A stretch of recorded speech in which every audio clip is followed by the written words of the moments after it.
as the leadership crisis of the main opposition party, the People's Democratic Party, deepens over the choice of Governor Ifeanyi Okowa as its vice presidential candidate. Atiku Abubakar, the party's presidential candidate, has vowed to put in place measures to placate all aggrieved members. According to Atiku, efforts are being made to resolve the grievances of party members. The candidate says he remains a listening leader and will ensure that the disputes are addressed on time. But the internal crisis has also led to calls by some members for the ousting of the party's national chairman, Yochia Ayu. Now, the man at the center of the whole dispute is the Rivers State Governor, Nyesom Wike, who the aggrieved party members felt should have emerged as the party's vice presidential candidate. Well, in an interesting turn of events, Governor Wike, who is on vacation outside the country, is reported to have scheduled a meeting with the presidential candidate of the governing All Progressives Congress, Bola Tinubu. But the outcome of the meeting remains unknown if it ever took place, as sources could not verify if it actually took place. Well, for more on this, I'm now being joined in the studio gladly by Segun Sowunmi, who is the spokesperson in the Atiku Abubakar presidential campaign and also a factional governorship candidate of the People's Democratic Party in Ogun State. So good to have you here. Sam, finally, we are here together. Yes, we are. Yes. So tell me what Atiku seems to be saying from the update yesterday. He tweeted, and a lot of Nigerians, including your party members, received some respite in the midst of all the, commotion, if we may call it that way, happening in the PDP. There's really no commotion in the PDP. I would rather say that because the People's Democratic Party is that political party in Nigeria today that has settled the issue of its presidential candidate, doesn't need a placeholder, has settled the issue of his vice presidential candidate, and is about now getting ready to go for full blast campaign. And because the dramatic personalities that the Nigerian people are interested in now are all of PDP extraction. The Nigerians are interested in His Excellency Atiku Abubakar. Nigerians are interested in His Excellency Dr. Ifeanyi Okowa. Nigerians are interested in His Excellency Governor Nyesom Wike. All of the people you see that can generate comments are the ones that the Nigerians are interested in. If you do a backward integration and you just left the speaking space and do what you call a media analysis, you'll find out that these names are the only names in popular conversation. Well, you didn't add Governor Tom to it. Governor Tom is respected and he did an interview. I'm talking about the ones that are very weighty. So, therefore, all this conversation is going on. And His Excellency, the presidential candidate of the PDP, former Vice President, Atiku Abubakar, is not someone that speaks in a flippant manner. It's like him to sit down and listen and listen. And it's very difficult to listen. It's easier to speak than to listen, actually. He will listen and get a gauge of what exactly the issues are, and he will make a measured response worthy of a leader. And that's what he's done. All of the years you've known Atiku Abubakar, since the days of his politics, you've never had him make comments that are overheating. You've never had him make angry comments in public space. So what he has said is to take in all that is going on in the country and around the PDP and to say, I hear, I'm persuaded, I'm on the same page. We will unify Nigeria. And if we must unify Nigeria, we will unite the PDP. And I think that rests the matter. I just want to beg those of you in the media that around the vice presidential issues of Nigeria today, be more interested in these placeholders. Of course, we've been discussing so much about it. The grievances in your party has just refused to go away. You would have even listened to Governor Ifeanyi Okowa yesterday saying that, these are not supposed to be issues. What you guys call aggrieved members of your party what you call aggrieved members, to be placated. What you call aggrieved members is a reflection of the speaking skills of different people. There are some people that will speak and say, you know, we're going to be talking about these matters. It's still the same information. And there are those who say, you know, we're going to be talking about these matters. It's the same thing they've said, but they've used different inflections. I tell you for free, the only truly democratic institution in Nigeria that is a political party is PDP. One of the attributes is the right of people to speak, to be heard, and to be responded to in measured tones. Anywhere you see the piece of a graveyard, you have to know that people are either cowed or made excessively afraid or have just given up. Now, if they're talking about the PDP, our presidential candidate, they're talking about our vice presidential, they're talking about our own Jagaban in the person of Governor Wike and all of that, it is because this is a party that is alive. And when you hear that Wike is supposedly meeting what did you just say? What did you just say? Meeting Bola Tinubu. Sambo. Yeah, I know Joe Ibokwe has deleted that Sambo. tweet, but we've seen lots of persons, including Peter Obi, running to Wike. I mean, members of the opposition, leaders in your party, and everyone coming to Wike. When you see the traffic heading towards Port Harcourt or outside the country where Wike is, doesn't that affect your strategies? It only makes us happier. We have never doubted that we have a phenomenon in Governor Nyesom Wike, who is our asset, our party man through and through. And therefore, when some of the ones who have graduated from our school or politics or PDP like Peter Obi run to him, we only smile. When you hear things like the APC presidential candidate wants to meet him in France and some respected handles are tweeting that, you know what I remember?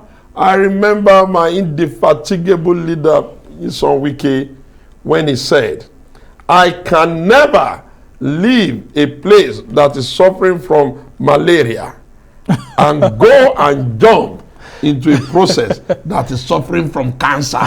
So I like it. Well, that was before the PDP presidential primary. Things have changed. Maybe the ailment, the nature of the ailment has also changed. Let me advise Nigerians and the fourth realm of the estate, the media, do not make it your stock in trade to insist that you only look for the things that are a little bit unsettling around opposition, and you leave the people who have responsibility to govern the country as if they are on a perpetual holiday. Sambo, we have never had it this bad. I'm not talking about the economy and all of those. I'm talking about only two issues. Yeah, we are going to get to the APC. We are going to get to the APC issues and the fact that students aren't going to school in ASU. Yes, I mean we already are going to get to that. Sambo, but we have to address the issues in your party. Sambo, yes, we already have a settled ticket, and in a couple of weeks, which is unsettling a lot of Nigerians in your party. I suppose you are really, truly believing that your wishfulness that PDP will implode, it's not going to happen. No one is saying it should implode, but when you hear members of your party accusing the national chairman, your chair, you have been too close to Atiku Abubakar, of taking decisions that seem too close to Atiku Abubakar, and the PDP, its top hierarchy, number 1, number 2, number 3, almost being northernized in terms of the BOT chairman, the national chairman, and all of that. Aren't you worried? Sambo, before we got to the presidential primaries, we had a long-drawn conversation and argument as to where should we zone the national offices. After all said and done and all the arguments were taken, His Excellency Dr. Yoshi Ayu, national chairman, emerged. He happens to come from Benue State. For geographical placement, they are not central. Now, we went to our presidential primary, we left it open. After all said and done and the votes were counted, Waziri Atiku Abubakar, a northeastern man, has emerged as the presidential candidate. Unlike our friends, our next door neighbor, we were reasonable enough equitable enough, just and fair enough to know we must look in the southern hemisphere and we must look for a Christian.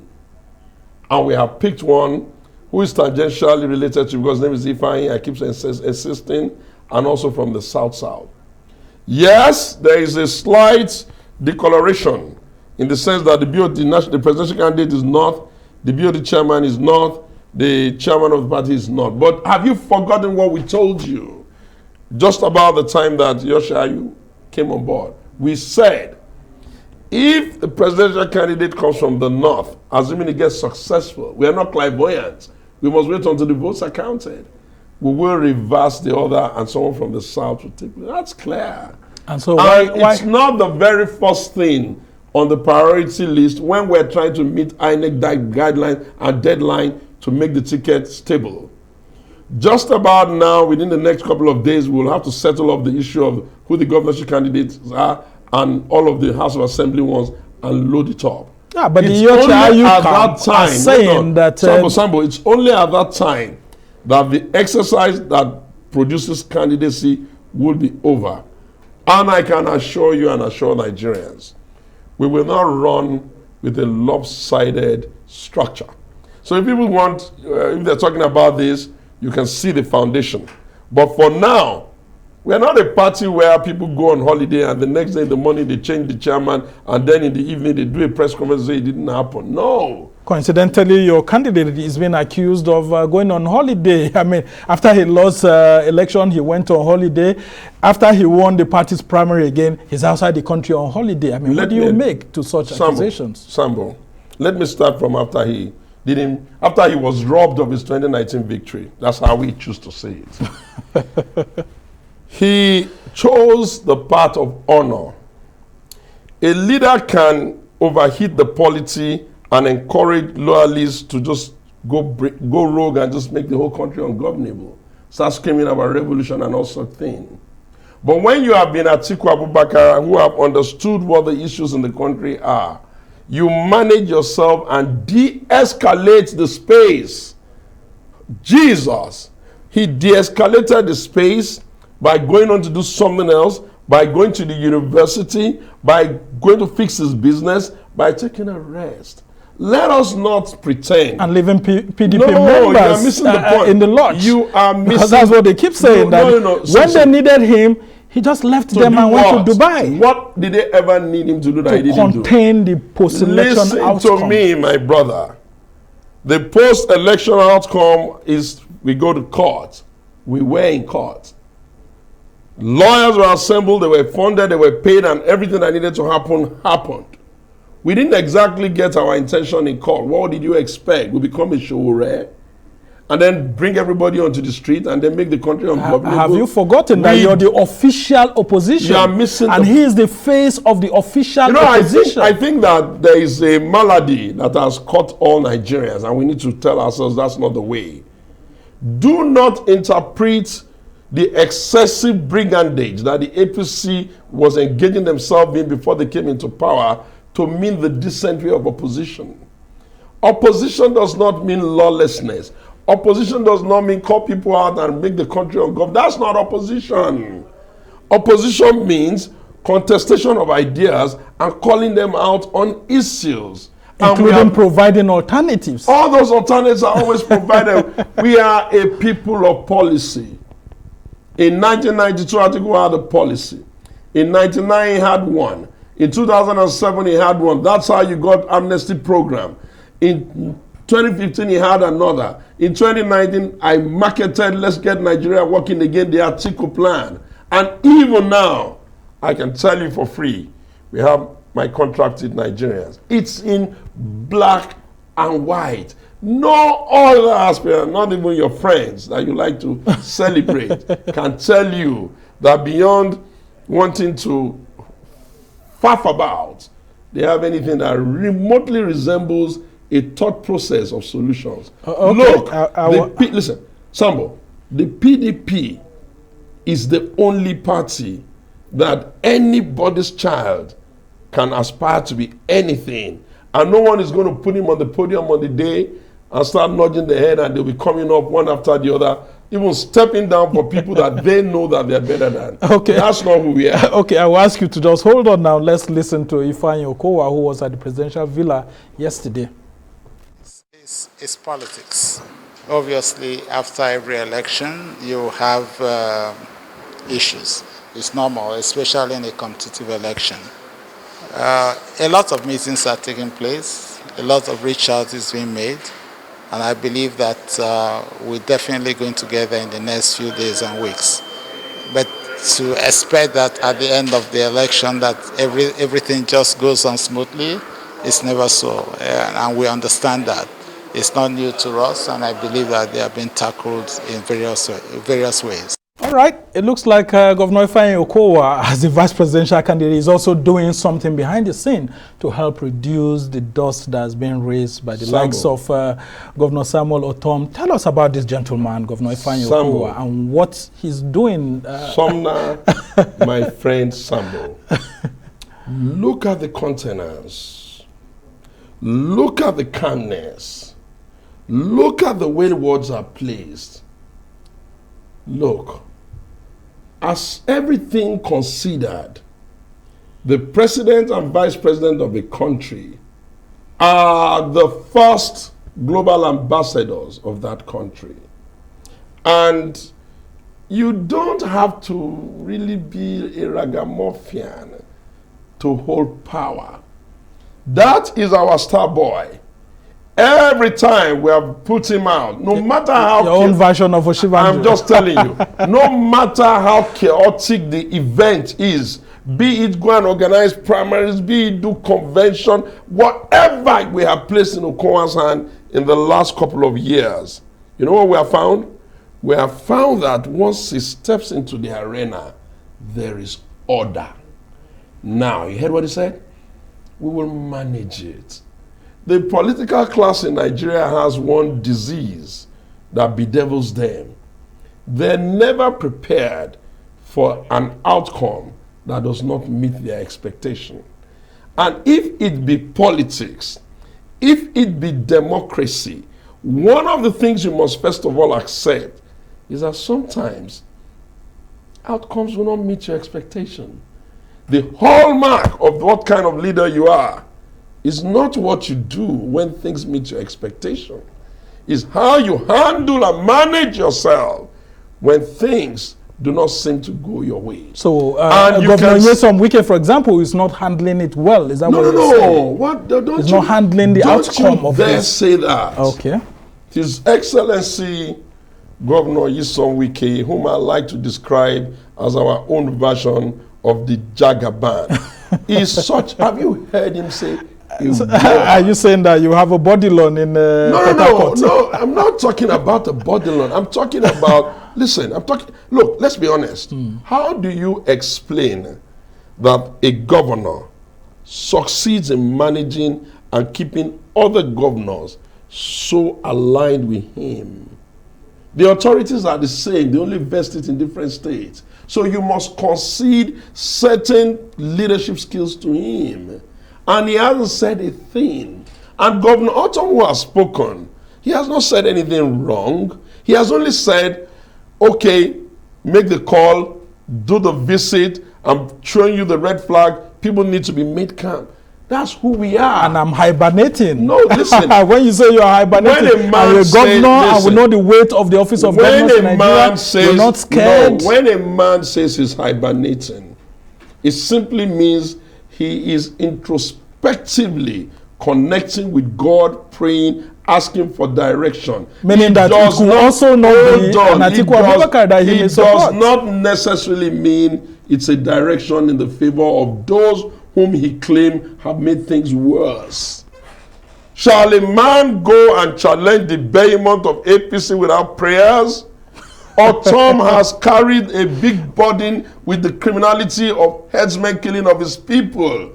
If he is praying, I can guarantee he is only praying and asking God to inspire him with how they're going to lead us and get Nigeria rescued. It is the ways of both the media and fifth columnists to look for a volcano or a storm in a kickoff. Including the talks of a Wike and Asiwaju meeting.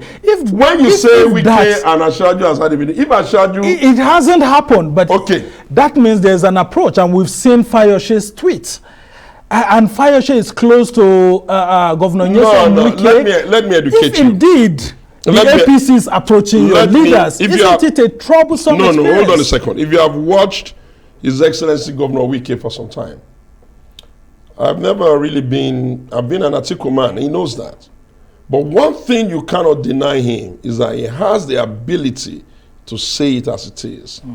And he will not bend or color a thing he needs to say. That is not to take for granted that some people that are friendly with him will not also be quite uncomfortable. I get their discomfort. In some cases, I even understand it. People must be treated with all of the courtesies that their stature demands. But I tell you again, I know Atiku. I can boastfully say to Nigerians, I know Atiku. Atiku Abubakar, presidential candidate of the PDP, holds Governor Nyesom Wike in the highest of esteem. Time and space may not have allowed them to be in the same room and at the same time, but they will. And when they become in that room, you Nigerians are going to be seeing a phenomenal movement that takes PDP to focus on solving the problems of the country today. So what will you say to Wike's associates who are putting pressure on him to defect or think of something? Do you know? What will you say to assure Wike to remain in the PDP if this pressure becomes too much for him to handle? I mean, you know, you can't be a politician without associates and supporters. Have you ever heard that except it is via war and usurpation and probably slavery, that a king of Ikwere will abdicate his responsibility where he's king to go and start serving as a slave in another person's kingdom? Well, in the Nigerian scenario, it happens explain to you, every now and myself and Governor Wike have something in common. We have never left this party. Sometimes we are upset, sometimes they don't give us what we want, sometimes they even don't treat us well, but the love and the years of sacrifice doesn't make it that easy. Now, they can visit him. He simply says to us that, okay, any one of our three candidates would have been president easily and they would have beaten them. If they are visiting him, he simply tells us that they've looked at the numbers and they know we're going to beat them, so they're trying to steal our strikers. If they are visiting him, it must probably mean they think he's like them, who has no character and cannot stand and take the heat. It only tells us that Wike is a man that is still in evolution. And I plead with you, members of the media, do not say what we haven't said, do not put words into our mouth, do not assume, do not make it more difficult for us to manage that. They are afraid now, okay, we have and I can guarantee you some now. Because you're already toasting Wike and telling him that he has the potential to be a president in the future. So he should just a man who came second in a very contested election not be a potential president? Do you know who Wike is? Okay, I would just ask you to... Do you know the energy? Why are they not talking about any other person in Nigeria? I will ask you to hold on while we go on this short break. Wike, they come. It's not a joke. Wike is one of the totems of our party. Okay. And we will not happily lose him. And certainly we will not lose him. You are indeed a good salesman for the campaign season. This is the season that we'll be going into when we come into it full blast in September, when the INEC deadline would have been lifted. Well, you're still watching the Arise interview. When we return, the conversation continues with Segun Sowunmi.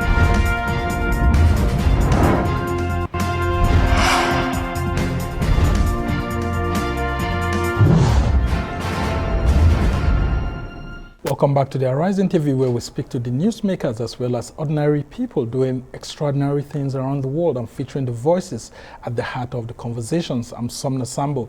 Well, my guest is still Segun Sowunmi, who's a spokesperson of the Atiku Abubakar presidential campaign and, of course, a factional governorship candidate of the PDP in Ogun State.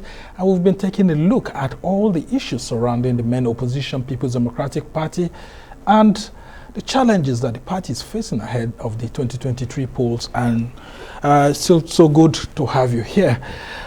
President, Olusegun Obasanjo, who served as Nigeria's first president in the Fourth Republic, beginning from 1999, on which your principal, Atiku Abubakar, served him as vice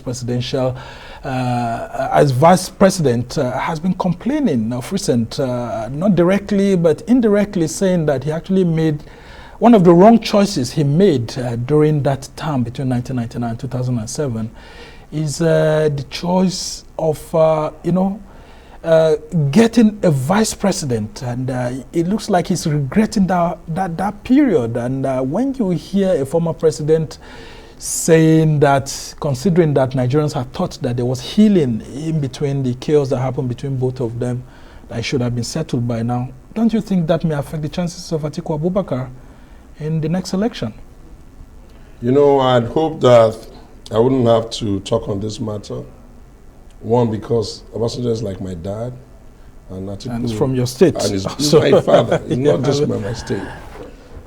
Leaders go through a lot of introspection, especially when they are no longer on the seat and they have the benefit of hindsight. I've tried to look at their tenure and try to say, what are those things that Atiku contributed? And try to ask myself that, which of those ones would Nigeria have been happy not to have experienced? I first of all saw that in trying to even get Obasanjo to become a Democrat and sit on the PDP ticket, I saw Atiku's role in the background. Yeah, of course. So I then said to myself, so if that was removed from that regret, there will be no President Obasanjo. Then I then skipped over and said, okay, now we have the president. What about that economic council that produced Nasiru, Konjo, and all of those smart boys and girls there who are now giants in the world economy and their contribution? And I said, okay, maybe if we removed all that, probably won't have a very good economy. Then I then remembered the banking reform, where in those days, if you wanted to take your money from the bank, you picked up a tally, you waited for a couple of days, and then now we never have that kind of nonsense happen anymore. And I said to myself, okay, we may never have that. Then I then remember EFCC, how we couldn't even write for the Igbo traders and all traders, we couldn't write a letter of credit that would be respected.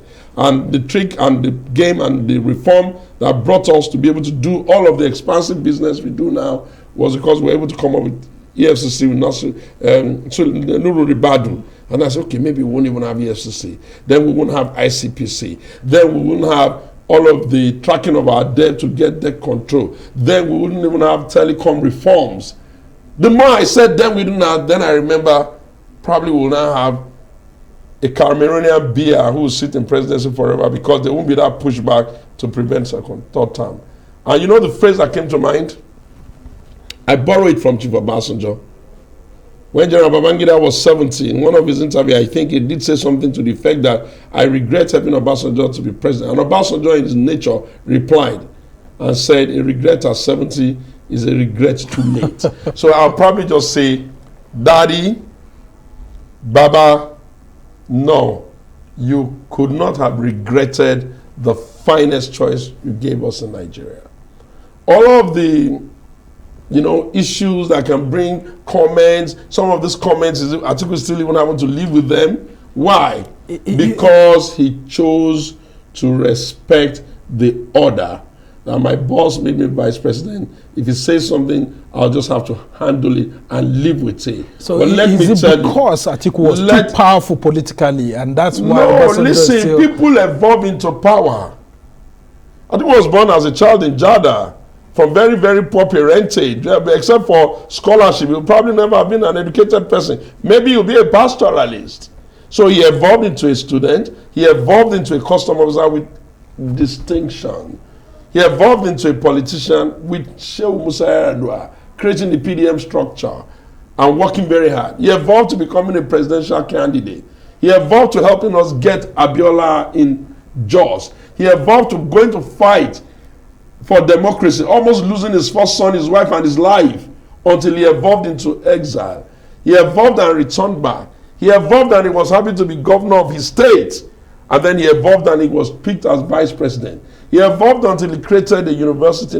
He evolved until he became the biggest employer of labor. Yeah, but in all of this, the corruption charges against Sumner, be careful. Atiku Abubakar by his own principle. Olusegun Obasanjo in his own book, Sumner, My Watch, Sumner, is something you can't run away from. The greatest validation of Atiku post that era is Accidental Servant by Nasir El-Rufai, where, and you know Nasir is not one who is also bearded and can't talk or can't write. He said, all through the period of this privatization, which was the main thing anybody could have accused Atiku of, that there was never a time that he ever made any phone call to influence the process. Including the controversial Pentascope deal. Let me tell you, the presidency is a joint ticket.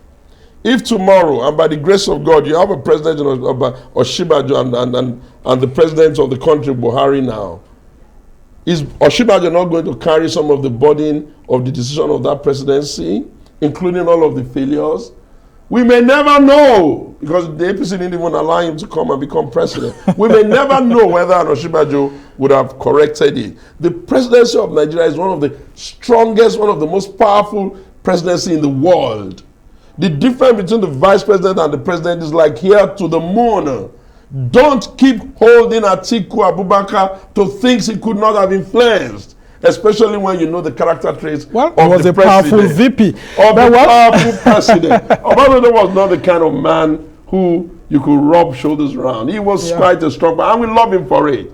But that okay, well, it's not only Obasanjo that has been saying this. We actually, I had Professor Ango Abdullahi on Thursday who said a lot, and he actually kicked against the choice of Atiku Abubakar and Bola Tinubu in the 2023 general elections. Shall I help you? Why would this top elder statesmen and Nigerians be pushing aside with someone like your principal? Hold on, with profound respect to Ango Abdullahi. He has a right to support and endorse whoever he will. But it is taking his elevated position beyond normal when he begins to say, Bola Tinubu and Atiku can. Is it for real? Does he know the process that throws up a presidential candidate in two big parties? Well, he's a convener of the Northern Elders Forum. He can convene whatever he likes.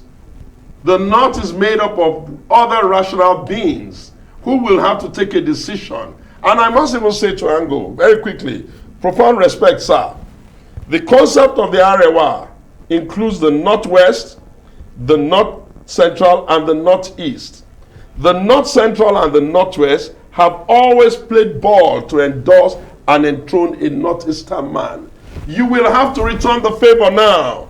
Otherwise, what will be so Arewa if you are going to use the Northeast and the North Central as cannon folder only for the Northwest? So if Atiku doesn't win, for example, will it look like a betrayal by the Northwest in not wanting to support someone from the Northeast? It is a fait accompli.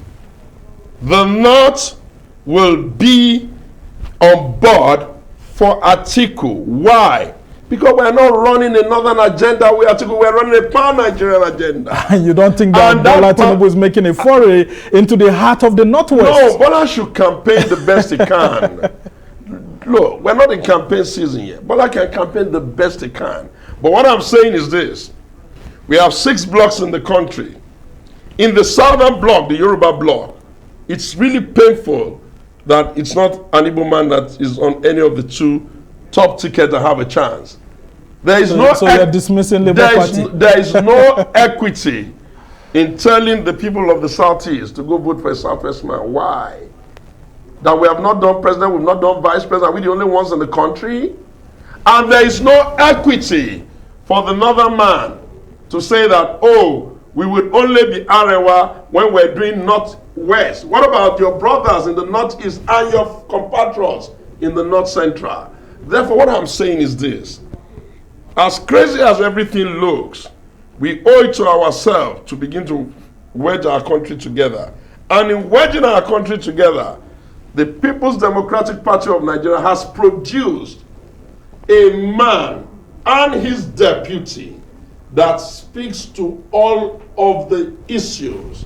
The biggest issues that both of them combined come together to the table is preparedness. They are prepared. Do you think the northern hegemony would back Atiku Abubakar? I will be amazed if there's a northern hegemony that does not recognize that the North is one.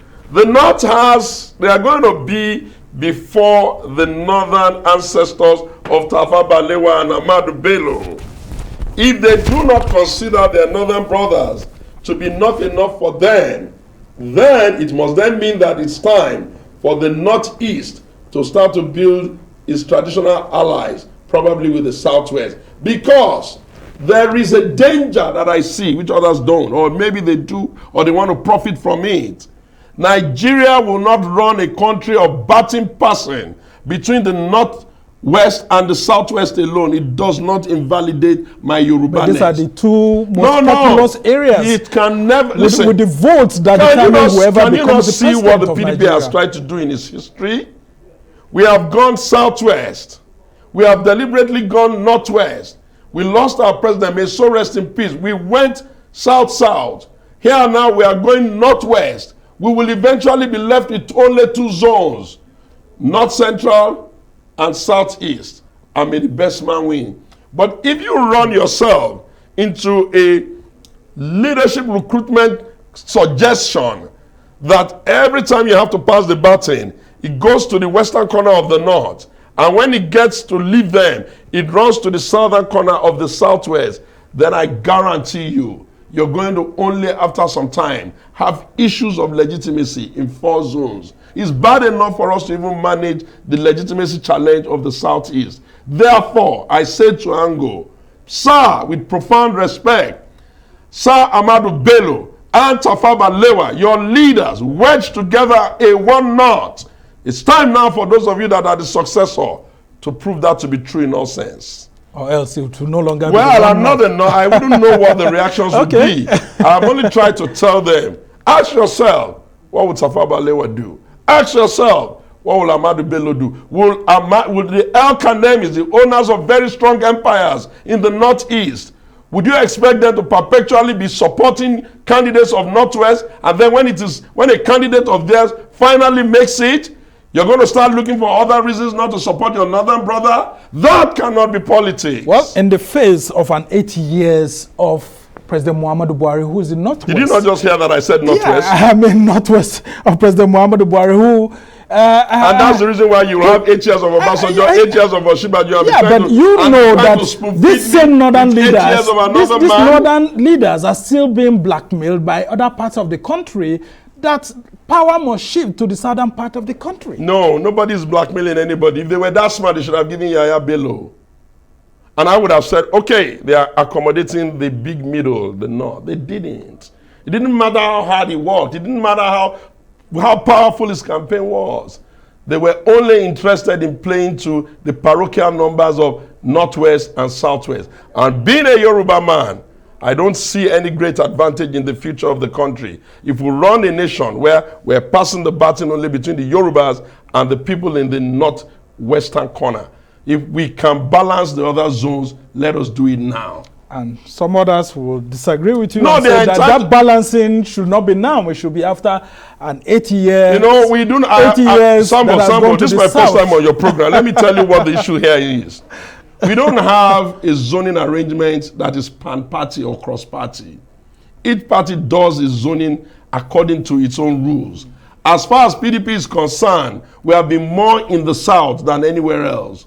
In PDP, we've only been in the north for 2 years plus of Yaradua. Every other time we've been in the south. We've been in the south with Jonathan as vice president and as president. We've been in the south with Obasanjo. And if you crop the whole country together, we have even been in the south with Osinbajo.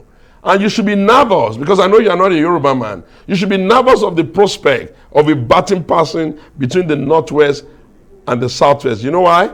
Because one day your sons will ask you, what did you say when it seemed to be that they were passing the baton of leadership only between themselves? Well, I would tell them that I was a journalist. No, that's the reason why I would tell them that you have a responsibility as a member of the fourth realm of the estate. Okay, as we try to move this conversation forward, let's go, Sambo.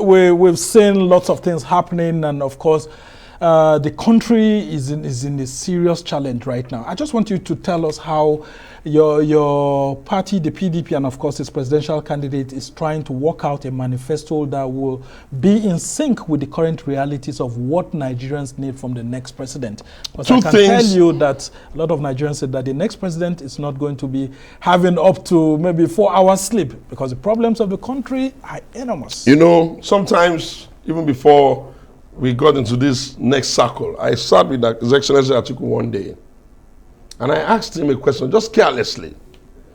I said, sir, are you not bothered about the enormity of the problem and how it seems that the Nigerian state can love a leader into power today and despise him and hate him so much? And I was speaking about that on the background of how people were just complaining about President Buhari. And you know what he said? He said, it's crossed my mind.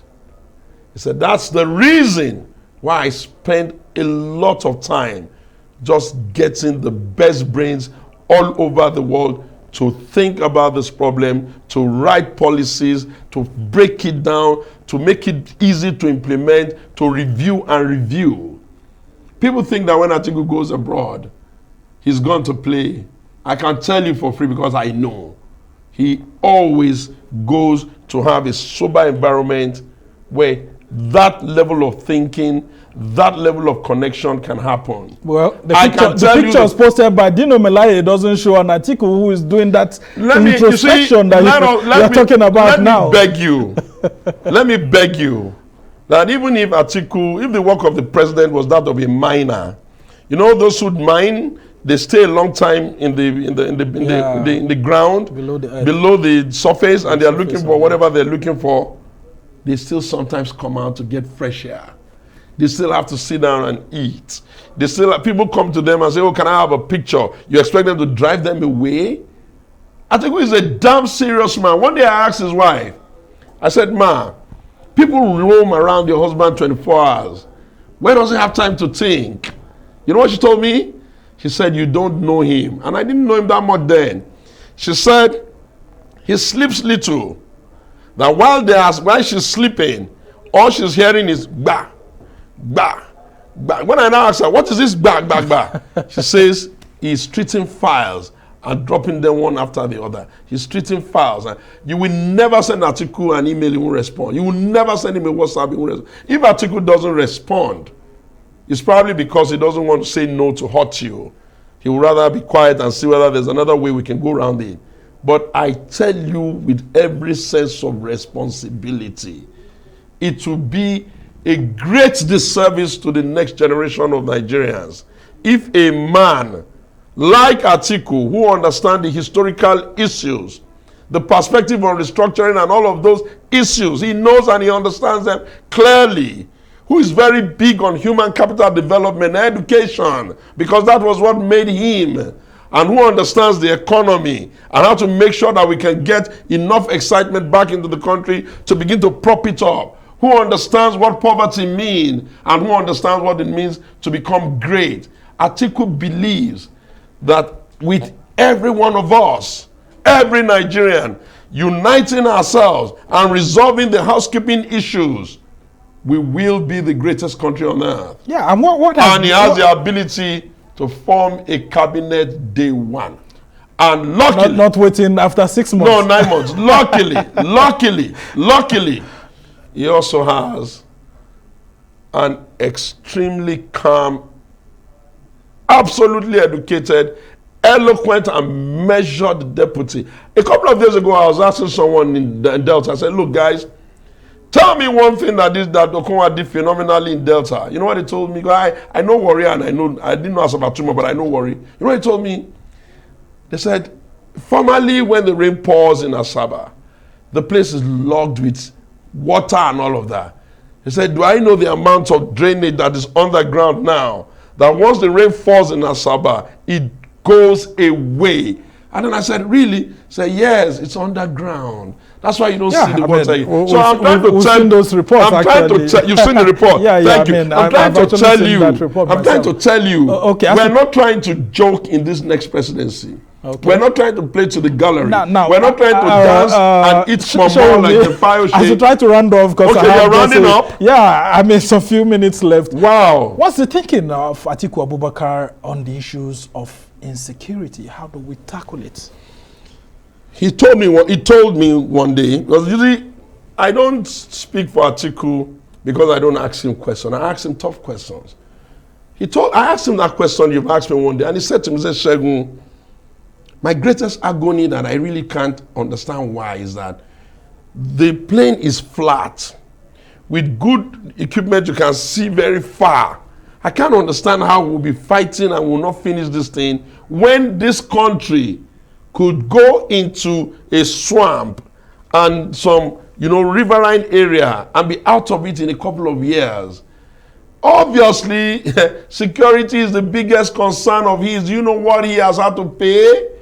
Even to get Adamawa to be slightly secure, do you know how much he had to originally start spending on vigilante round the place? I just hope he's not spending it on ransom payment. No, vigilantes to support whatever effort. Okay, do you know how much he's had to do straight to get the children to go to school? Do you know how many of those Chibok kids are on scholarship? Look, Atiku is one of those practical leaders who believes that everybody... Look, Atiku will tell you, if I can be this, no Nigerian can be less than me if they desire. We only need to give them the environment and the opportunity. Okay, Segun Sowunmi. Those of you that I thank, that you have to thank Atiku for. We just have a couple of minutes to go. I won't go without asking you about the situation in Ogun State. Okay. With Adebutu being given the certificate. Does that mean that you've been left in the cold? Sambo. And left in the lodge by your own party again? No, that's not true. Politics and contests can produce reasons for agitations, contestations, and even litigations. In the case of the governorship efforts in Ogun, we're in court. Now, what will I do going forward? I will think. All I want is that I want us to have a great world. If I cannot make that happen, I want a great Africa. If I cannot make that happen, I want a great Nigeria. If I cannot make that happen, I want a great Ogun. And if I cannot make that happen, I want a great family. So it is in that order. Surely we're in court. I'm sure that if they stop, traveling and not be around and, the guys, we may have to sit down. So you're still confident of being the governorship candidate? I'm in the Court of Appeal already. I'm having issues with them on even foundational issues. I'm not the court. I don't know how they will rule. And I've also said that I'm the best for that job because I come from the center where you can even get the numbers. And how much support have you been getting from His Excellency Atiku Abubakar? In Ogun. I think that... Having emerged as a presidential candidate now, I think that... Shouldn't that be a leverage for you? Yeah, it is. I think that the Southwest will be interesting. But I can guarantee you, from a deep dive, putting my ears close to the ground and going on around, everybody's tired of all the misery. They're looking for life abundance. And they know that, minus the thuggery that is associated with our rivals, they know that we never stand for anything other than the dignity of the human labor. You also know that's a 40 of your rival, Bola Tinubu. Okay, I see. You just called him that. Okay, we must thank you so much, Segun Sowunmi, for joining us to take a look at these critical issues, and we can only wish your party well because we want a formidable party. I know, you all long for PDP. We'll be here. Well, no, not necessarily longing for it in the sense you're talking about, but we need a solid party that helps Nigerians to be able to achieve their aims. Do you know how old the party? Hold on, Sambo. Do you know how old the party is? Yeah, I mean, between 1998 to date, we're the only party that has not had any cause of changing his name and looking for. Yeah, yourself and Abga. I think Abga came after yours. Yes. Thank you. We had APP. We had Abga had remained AD, and then of course PDP. Abga has just one state, to the best of my knowledge. Yes. Anambra, where the obedient man thinks that's talk for another day. Yeah, I don't want to go in there. PDP is here to stay. Yeah, because Abga has been around since 2003. And of doing only Anambra? Jesus. Okay. Well, thank you so much for joining us. Well, that's how it's been for this edition of the Arise interview. Do join us again next week from me and the entire team here in Abuja. Goodbye and thank you for watching. I'm Somna Sambu.